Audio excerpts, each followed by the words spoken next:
अयोध्या जनपद के मिल्कीपुर क्षेत्र स्थित सौशैया संयुक्त चिकित्सालय कुमारगंज से केंद्र सरकार की महत्वाकांक्षी आयुष्मान भारत योजना में धांधली और फर्जीवाड़े का एक गंभीर मामला सामने आया है। अस्पताल प्रशासन पर एक मरीज को बिना अस्पताल में भर्ती किए ही आयुष्मान कार्ड से 5,361 रुपए का फर्जी क्लेम उठाने का आरोप लगा है। ग्राम पंचायत अटेसर सरवनपुर के निवासी रामनाथ मिश्रा ने आरोप लगाया कि वे अपनी पत्नी तारा देवी का इलाज कराने कुमारगंज स्थित सौशैया संयुक्त चिकित्सालय गए थे। अस्पताल में उनकी पत्नी का केवल ओपीडी के तहत प्लास्टर चढ़ाया गया था और उन्हें घर भेज दिया गया था। इसके बाद उनके मोबाइल पर एक मैसेज प्राप्त हुआ जिसमें उनकी पत्नी को 22 जून से 13 जुलाई तक अस्पताल में भर्ती दर्शाया गया था। जांच में पता चला कि इस फर्जी इन पेशेंट आईपीडी एंट्री के जरिए 5,361 रुपए का आयुष्मान क्लेम पास करवा लिया गया।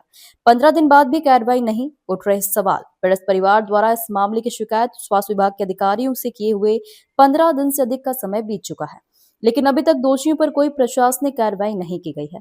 इस ढुलमुल रवैये को लेकर स्थानीय जनता में भारी आक्रोश है। स्वास्थ्य विभाग की चुप्पी, शिकायत के बाद भी मामले को ठंडे बस्ते में डालना विभाग की नीयत पर सवाल खड़े कर रहा है।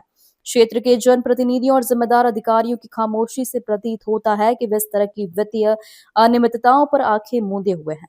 जब सिर्फ एक ओपीडी मरीज के नाम पर फर्जी क्लेम का पर्दाफाश हुआ है, तो क्या अस्पताल में ऐसे सैकड़ों फर्जी मामलों के जरिए सरकारी खजाने और गरीबों के हक पर डाका डाला जा रहा है। 22/6/2026 को वहाँ गए, एक्सरे करवाया तो कलाई में हल्का फ्रैक्चर आया, तो बताया कि आयुष्मान से प्लास्टर यहाँ निःशुल्क चढ़ता है।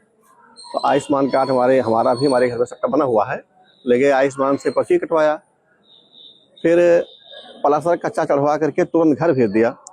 29 तारीख को फिर गए पक्का कराने के लिए, पक्का में फिर 268 की रसीद वही आयुष्मान से काटे और पुनः घर भेज दिया। लेकिन जब घर पहुँचे तो मेरी मोबाइल पर मैसेज आ रहा है कि आप 22 तारीख से 29 तारीख तक अस्पताल में भर्ती हैं, वहाँ आपको भोजन कैसे मिला, वहाँ आपके पास क्या व्यवस्था थी। हमने सब नील किया और लिखा कि हमारे पास कोई व्यवस्था नहीं थी, ना हम वहाँ भर्ती हुए, अपने घर पर थे।